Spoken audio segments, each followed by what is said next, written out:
Entonces, noten ustedes que este foro, porque la PEC es un foro, involucra estados que no son asiáticos, pero con profundo interés en tener vínculos comerciales con Asia. ¿Está bien? Los del ¿Entienden? Pacífico. Claro, tal cual, tal cual, tal cual, tal cual. Entonces, lo que Igual pasa es que Australia está al lado, Australia está al lado de Indonesia. Los, totalmente, los, los australianos van de vacaciones a Indonesia. Están ahí. totalmente, sí, sí, sí, quizá los que nos tendría que llamar más la atención es México y Perú, ¿de acuerdo? De hecho, la Alianza del Pacífico, que Ignacio trabajó, puso su foco en esto, en la PEC, porque como Perú es miembro de la PEC, Y entonces, por la... bueno, podemos lograr ahí algo interesante, ¿sí? Se producen acuerdos, pero, insisto, no hay órganos permanentes, no hay, miren esto, reunión de líderes económicos, reunión ministerial, consejo asesor empresarial, reunión de funcionarios de alto rango, grupo de trabajo, secretario. Pero ustedes me dirán, acabas de decir que no tiene órganos permanentes. Es que no son permanentes estos órganos. Se generan ad hoc, se crean para el caso concreto y ya está. ¿De acuerdo? ¿Todos? ¿Hay alguien que tiene un televisor, algo, y está por ahí? Sería bueno que cierre el micrófono, así no escuchamos el fondo de la noticia. Muy bien. Entonces, ¿hasta acá vamos bien todos? Excelente. Entonces, ahora sí, vamos a empezar con Europa, ¿sí? Que nos va a llevar todas las clases que nos quedan. Ustedes saben que en las primeras clases yo les dije, bueno, Qué qué eurocentrista de tu parte, profesor. ¿sabés por qué?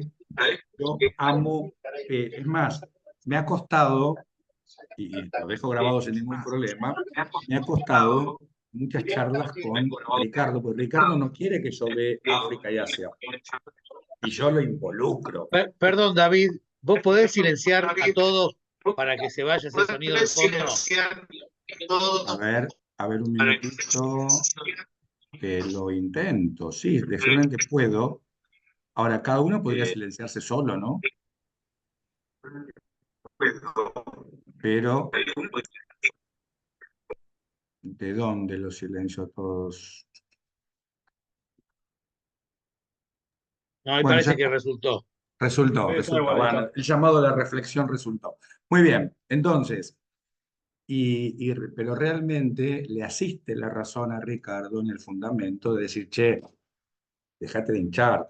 Cuando los chicos, las chicas que nosotros estamos enseñando se van a ir a África o Asia a trabajar un tema. Yo eso lo puedo discutir largo y tendido, pero necesitaríamos mucho café de por medio. Pero amén de ello, hay que ser sinceros, el sistema europeo es el más avanzado y no se puede dejar. ¿Está bien? Entonces, muy bien. Bernardo, ¿qué competencias soberanas habíamos hablado en las primeras clases?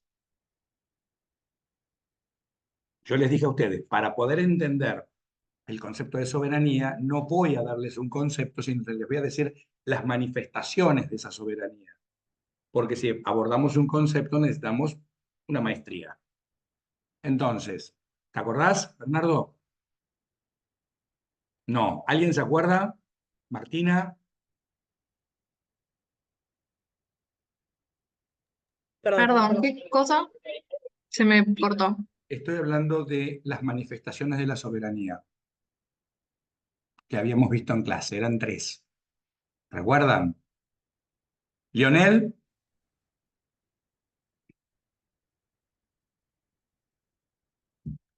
¿te ¿No era podés lo de aportar algo? atribuirse? ¿O me estoy equivocando? A ver, Macarena. ¿No era que una era atribuir, otra ceder? Me falta una, no No, me no, no, acuerdo. no, no. Eso es qué Esas haces con son. las competencias. Yo Ah, pregunto cuáles son las ok, competencias.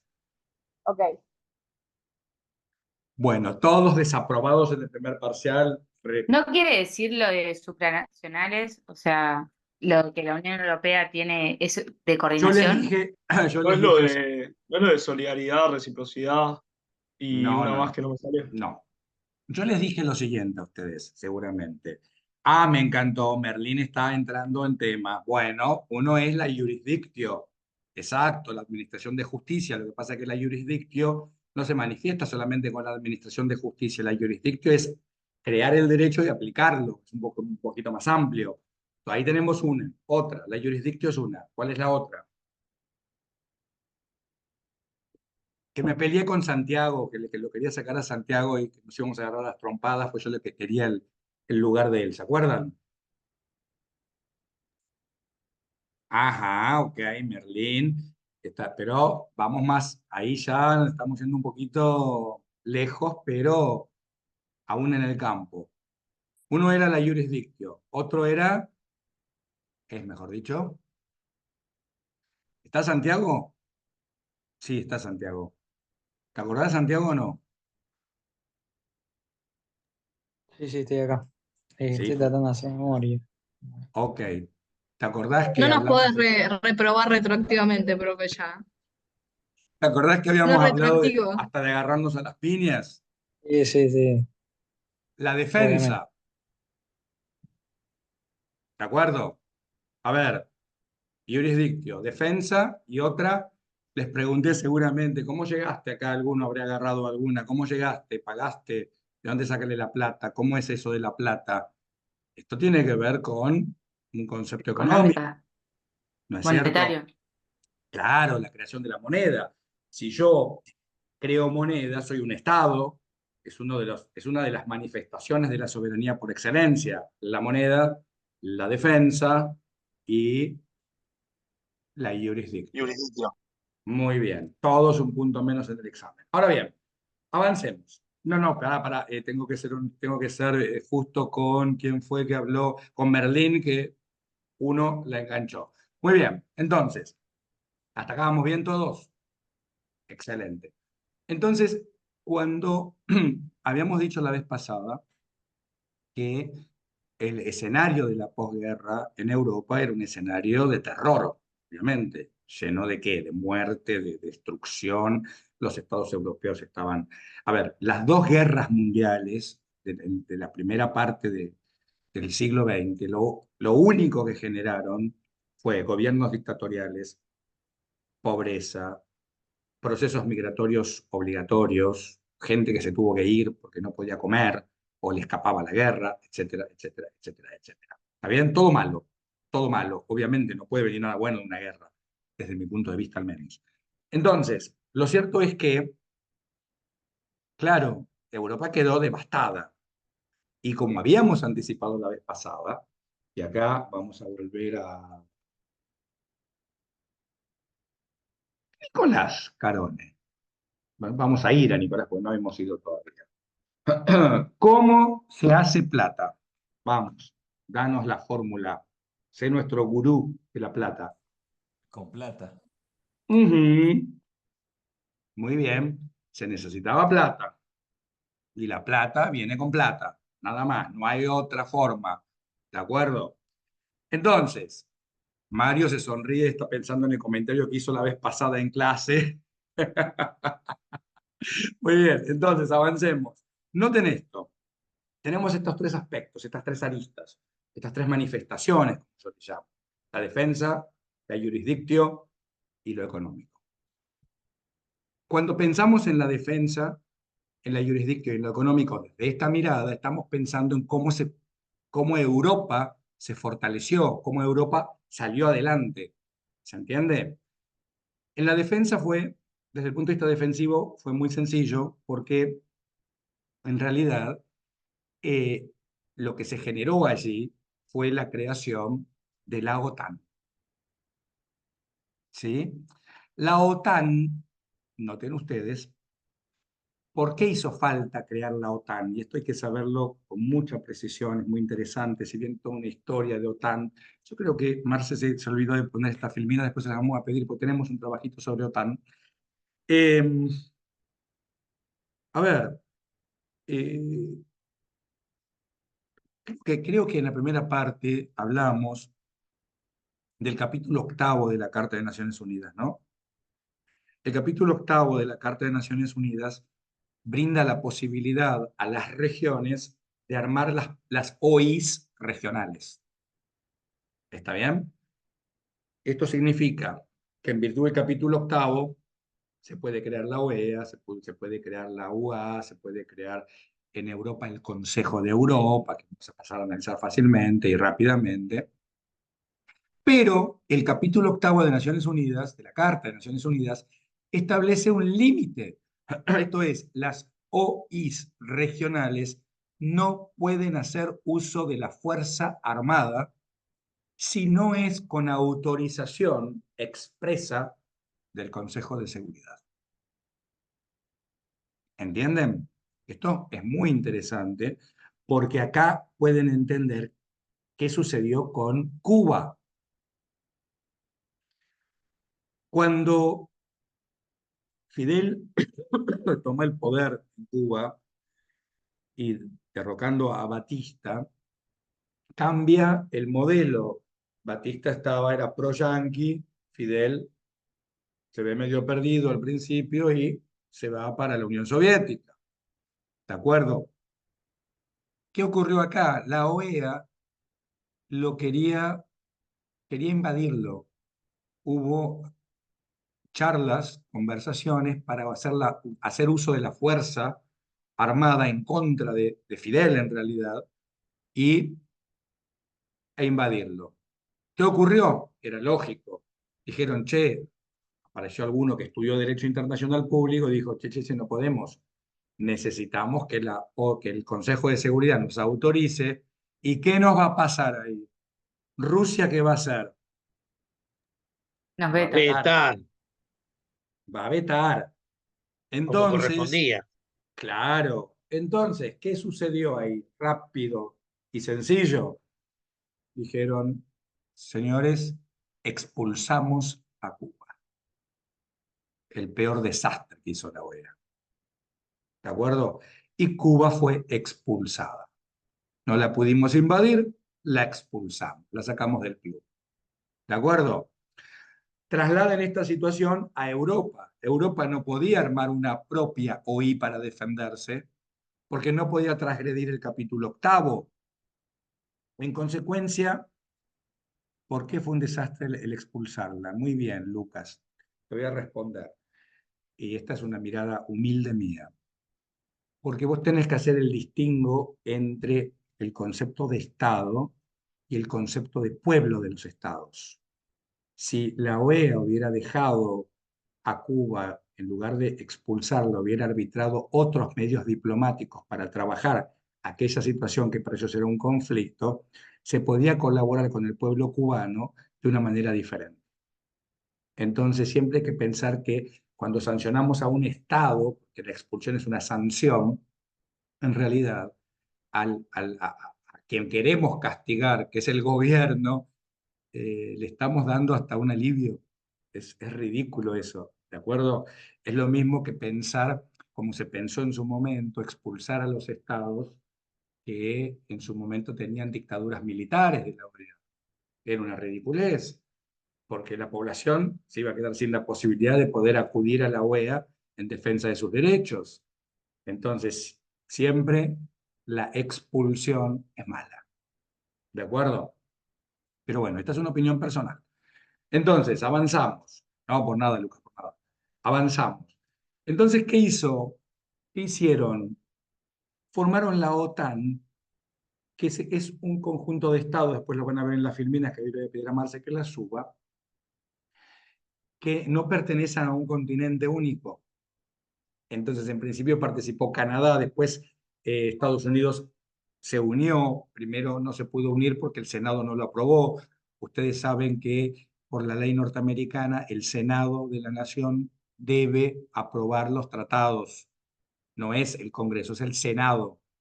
Y el Senado no lo aprobó, en consecuencia no pudo entrar hasta que hubo un cambio ahí de gestión y entró. Bueno, entonces, era una manera de decir, si nos atacan, si atacan a los estados europeos, tenemos la defensa de los aliados extraeuropeos.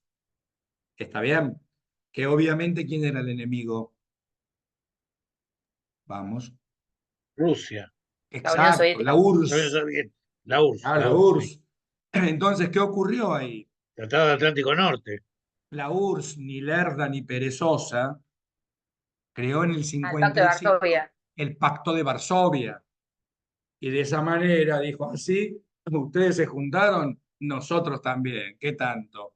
Y estuvimos ahí décadas y décadas pensando en que algún loquito podía apretar el botón rojo y hacer explotar el mundo, pero lo cierto es que a Dios gracias eso nunca sucedió. ¿Está bien? Pero fíjense la estrategia defensista que para sentirse fortalecidos, pues como ya lo dije la vez pasada y no tengo ningún problema en dejarlo grabado, Europa es el jamón del sándwich, porque imagínense si se peleaban Rusia y Estados Unidos, en el medio, ¿no es cierto? Europa. Bueno, el punto es que eso es desde el punto de vista defensista, después si ustedes quieren ampliarlo con mucho gusto, vamos al punto de vista de la jurisdicción, ¿sí? Que tiene que ver con lo social, tiene que ver con la manera de mejorar las democracias europeas. ¿Está bien? Entonces, desde esa arista, ¿qué sucedió? Había mucho interés, se entendió que la única manera de proteger, mejor dicho, de fortalecer a los estados europeos era fortaleciendo los sistemas democráticos de los estados. ¿Sí? ¿Entienden hasta acá?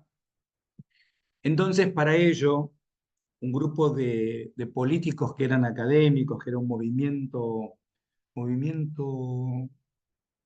federalista europeo, creo que se llamaba, o popular, no me acuerdo bien el nombre, después lo ven en las filminas. El asunto es que proponen en 1946 como un mecanismo para fortalecer la democracia, las democracias europeas, crear una Corte Suprema de Justicia Europea. Estamos hablando de 1946. Imagínense ustedes crear una Corte Suprema de Justicia Europea. Esto ya significaba atribuirle competencia jurisdiccional a ese órgano, un término que no existía en la época. Es más, por supuesto, lo fue rechazado y todos los académicos que pensaron esto y que colaboraron fueron tildados de necios, bueno, en fin, como imposible, porque no existía eso. En ese momento, chicos, el concepto de soberanía era un concepto muy duro. No distinguía la titularidad del ejercicio, que ocurrió años más tarde. Era imposible pensar en la formación de una Corte Suprema Europea que pudiera revocar eventualmente sentencias dictadas por los tribunales superiores de los Estados miembros. ¿Se entiende? Esto era imposible. Entonces, claro, ¿qué ocurrió? Eh, este trabajo, el avance en Naciones Unidas con la conformación del texto de la Declaración Universal de Derechos Humanos, en la OEA, en 1948, el 1 de junio, también se aprueba el texto de la Declaración Americana de Derechos y Deberes del Hombre. El 30 de mayo, si mal no recuerdo, se conforma la OEA. Digo, todo este espíritu respetuoso de los derechos humanos, desde la mirada occidental, por supuesto, dio lugar a que en Europa se dijese, la clave es armar una OI europea que tenga como fin fortalecer los derechos, las democracias europeas, y así se conformó el llamado Consejo de Europa. El Consejo de Europa se conforma el 3 de mayo de 1949 y lo que establece el Consejo es, Consejo de Europa, OI, porque hay 3 consejos así, que van a dar lugar a confusión. Esta es la OI, el Consejo de Europa, conformada en ese momento por 10 estados. ¿Está bien? ¿Vamos bien hasta acá? ¿Todos? Seguimos entonces. El fin y propósito del Consejo de Europa era el fortalecimiento de las democracias europeas con una interesante característica, que del texto se desprende que la única forma de fortalecer las democracias europeas es en el respeto irrestricto de los derechos fundamentales del hombre. ¿Sí? Claro. ¿Hasta acá vamos bien todos? Excelente. Esta organización internacional tiene tres, porque existe actualmente, hoy tiene 48 miembros, tres órganos principales. Y la sede la estableció en Estrasburgo. Lionel, ¿sabés por qué en Estrasburgo? Primero, ¿sabés dónde queda Estrasburgo? Profe, ¿en Rusia puede ser? No. Estrasburgo queda en Francia. Estrasburgo es el epicentro de la zona que se denomina la Alsacia. La Alsacia fue un territorio discutido y peleado en las guerras franco-germanas. Cuando logran la paz, Estrasburgo, que es una ciudad bellísima, queda, se denomina, es la representación de la paz. ¿Se entiende? Es la ciudad de la Sí. paz.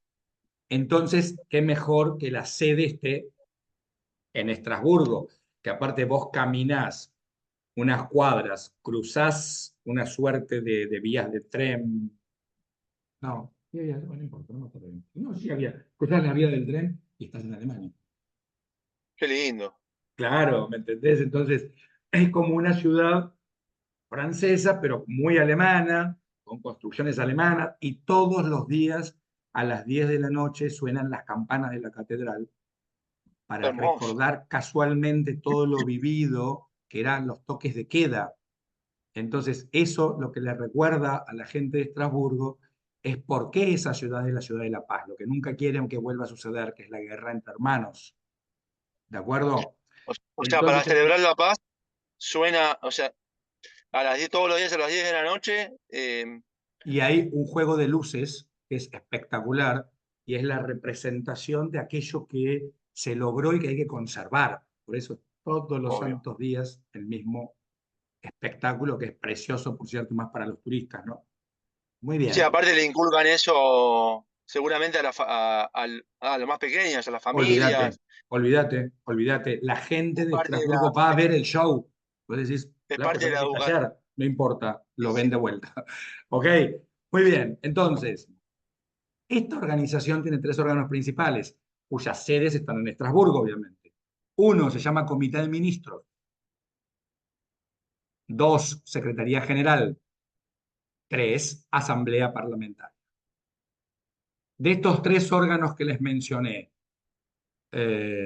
Mario, ¿en cuál de ellos encontrás que va a estar el poder de la organización?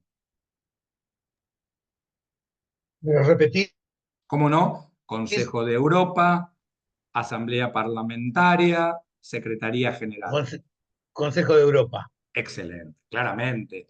El Consejo de Europa está conformado por los ministros de Relaciones Exteriores, ¿de acuerdo? Es un órgano que es el que realmente ejerce poder. La Asamblea Parlamentaria dicta recomendaciones al Consejo de Europa y la Secretaría General los trámites de administración que no son minúsculos, pero donde se cuecen las habas es en el Comité de Ministros, ¿de acuerdo? El Comité de Ministros es efectivamente el órgano del Consejo de Europa que es el más poderoso. ¿Está bien?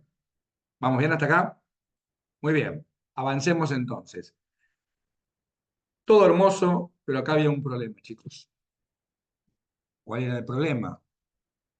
Está bien, fortalecer los derechos humanos. ¿Cuáles derechos humanos? Los que dice la Declaración Universal. ¿Cuáles? Entonces, ni lerdos ni perezosos, los europeos firmaron en Roma El en el año estatuto. 1950, en septiembre de 1950, firmaron El el... Estatuto de Roma. No, Esto- para. Para el Estatuto de Roma, ¿de qué? Porque Roma tiene como 800 estatutos. ¿A cuál te referís? Por eso cuando hablamos de tratados es importante el año. ¿Por qué? Porque acá, por ejemplo, tenés el Tratado de Roma de 1950, después vas a tener tratados de Roma de 1957, vas a tener tratados de Roma de 1998 y así más. Digo, No, del cuidado con 50. eso. ¿Eh? Es el del 50. En el 50, el Tratado de Roma de 1950 es el texto que nosotros conocemos como la Convención Europea de Derechos Humanos, cuyo nombre oficial es la Convención Europea sobre los Derechos y Libertades Fundamentales del Hombre, pero se conoce como Convención Europea de Derechos Humanos. Si ustedes me dicen Convención Europea de Derechos Humanos, no me espanto, porque así lo conoce todo el mundo. ¿Está bien? Pero no es el que conocemos como Estatuto de Roma ese. Marcelo Bargiela, esto es un honor. Bueno, buenas tardes a todos. No, como bueno, buenas tardes. Está Marcelo. Grabe, pónganlo en la agenda hoy. Muy bien, No sabía que lo Marce, ibas ¿cómo a andás, grabar, querido por eso amigo? vine. Bien, recién salí del posgrado de la clase y, Bueno, y nada, sabés que te agradezco mucho que estés, ¿no? te Realmente. agradezco, te agradezco. La idea es conocerle las caras a algunos y ver si puedo, antes de fin de cuatrimestre, acercarme a la facu para estar con ustedes. Dale, por sobre todo para el examen, Marce. Es la Así idea, pero mostrás bueno. vos tu ímpetu. Así podemos Lo hacer bueno, este tema de poner en evidencia que vos sos malo y yo soy bueno. bueno, es un poquito la idea. Un genio, Marcelo, un genio. Lo quiero mucho Bueno, te realmente. dejo seguir. Muy bien, entonces, ¿vamos bien hasta acá, chicos? ¿Todos? Excelente.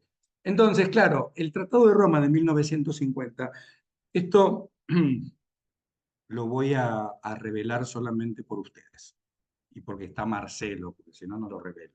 Porque en el curso de él, cuando fue alumno mío hace muchos años ya, ahora es un excelente colega mío, no lo revelé así. Esto lo voy a decir ahora para ustedes.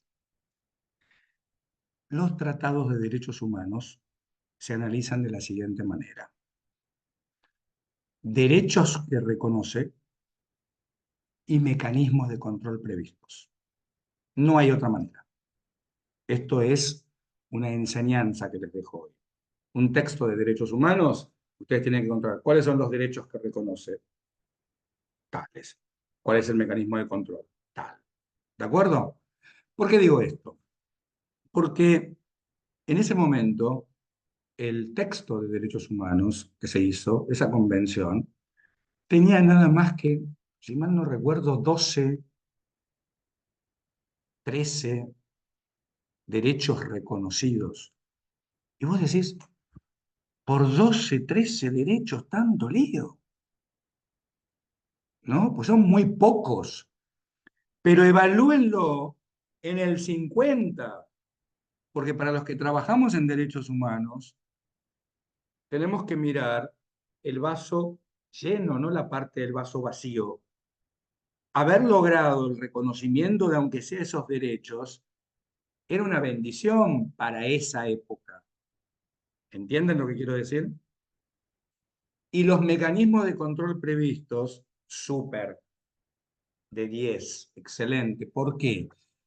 Porque no solamente crea una Comisión Europea de Derechos Humanos, sino que aparte crea ya en el 50 la Corte Europea de Derechos Humanos.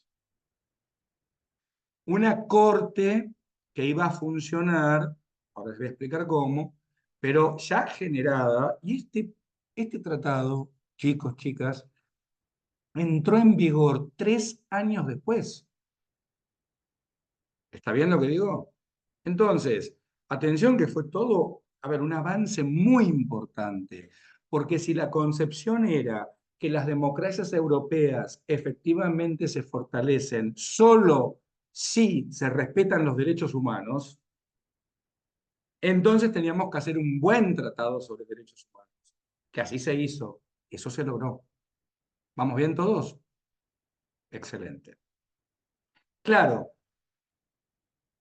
la realidad es que eh, el propio texto de la convención de la cual les estoy hablando creó el mecanismo de ampliar los derechos y de modificar los mecanismos de control a través de la firma de protocolos.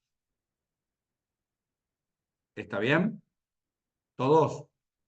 Esos protocolos, en principio, fíjense que les dije dos cosas. Agregar derechos.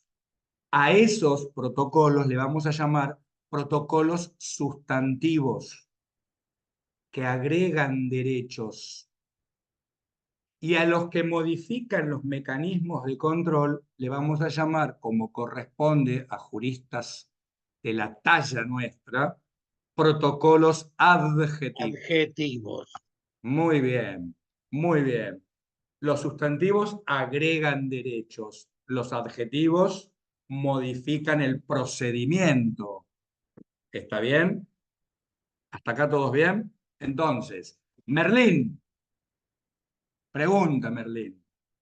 No sé si tiene micrófono, Merlín, porque escribe mucho y se ve que puede ser que no tenga micrófono. Ok, bueno, entonces, Merlín, a ver. ¿Cuándo entran en vigor los protocolos sustantivos? ¿Está Merlín? Bueno, Sí, te está avanzamos. escribiendo por el chat.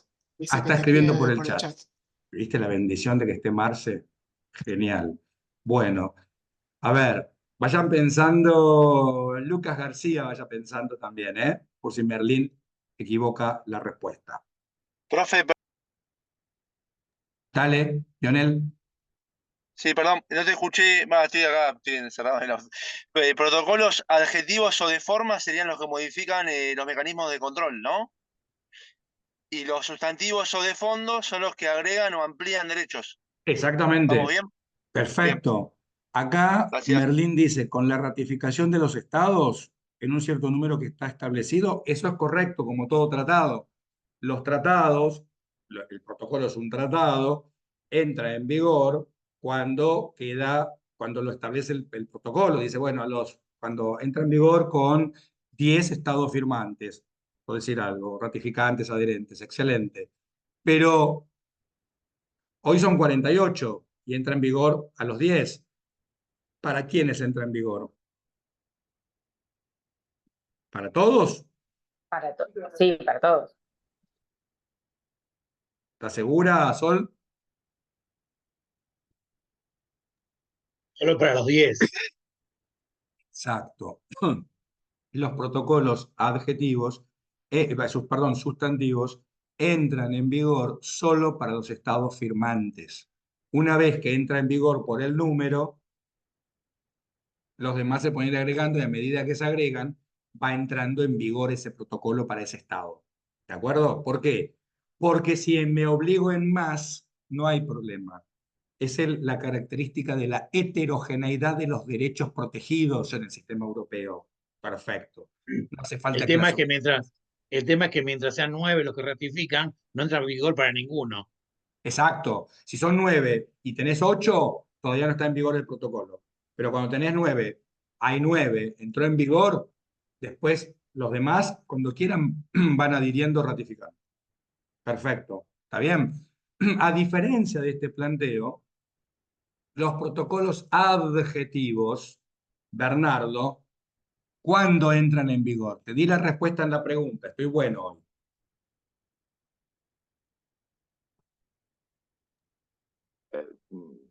Me-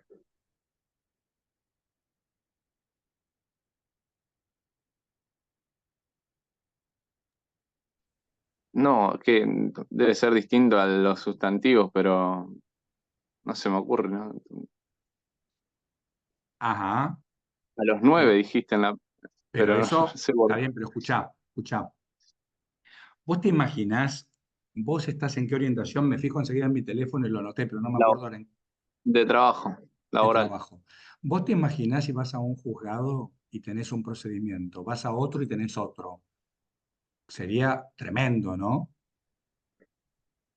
Sí, Claramente. Entonces, vos tenés que entender desde esa mirada procesalista que la realidad nos indica que para modificar los mecanismos de control tienen que Debe estar ser ratificado todos por los todos. estados de acuerdo.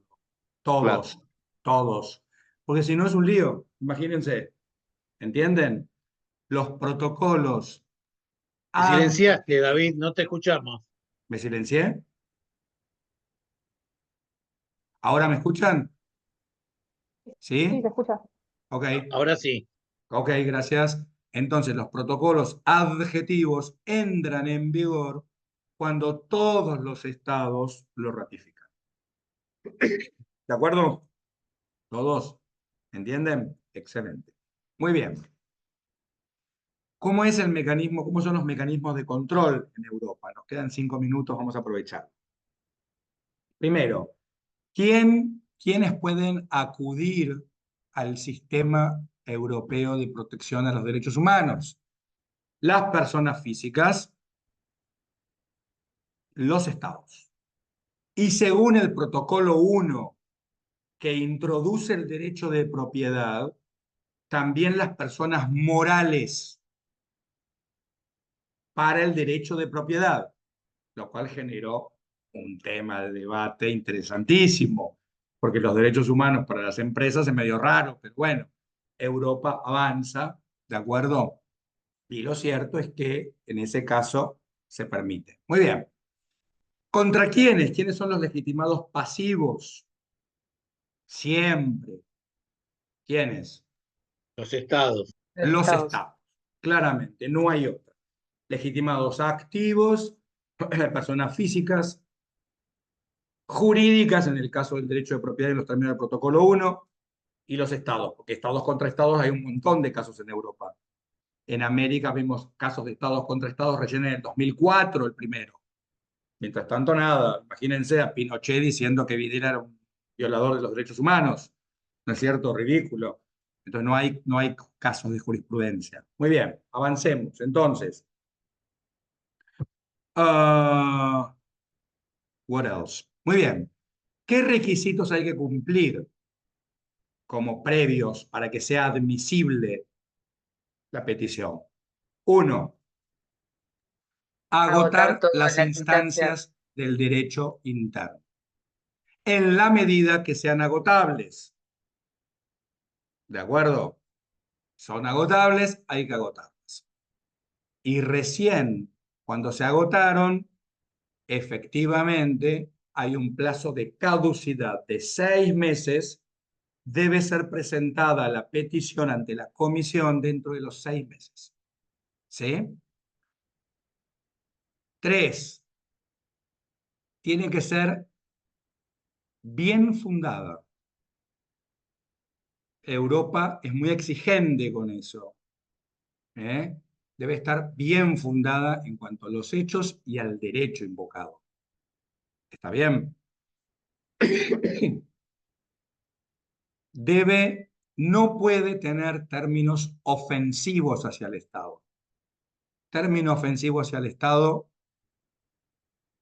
se declara inadmisible. ¿Sí? No es un ámbito de cancha, es un ámbito para proteger los derechos humanos con respeto que se merecen todas las partes. ¿Sí? No puede estar pendiente de resolución en otro sistema. Recuerden que la instancia internacional es única. ¿Sí? Profe, perdón, en un minuto se termina el Zoom. ¿Entramos a otra hora? No. Si se terminó, se termina. Porque ya mi garganta no da más. Escúchenme. Bueno, aprovechemos este minutito que nos queda. Los trabajos que estoy mandando, los trabajos finales son para que ustedes den examen. El que me lo quiera mandar, yo con gusto se lo voy a corregir, no voy a poner fecha de entrega ni nada. Después, cuando ¿Cuántas sea el momento, hojas? las que vos quieras, es para que ves el tema. Tampoco me escribas un libro, ¿no? Porque digo, pero no pongo límites en eso. Estoy mandando trabajos individuales a quienes no hicieron trabajos individuales en la primera parte. A los que hicieron en la primera parte, no le mando trabajo individual, obviamente. ¿Está bien? Entonces, ¿hasta acá vamos bien?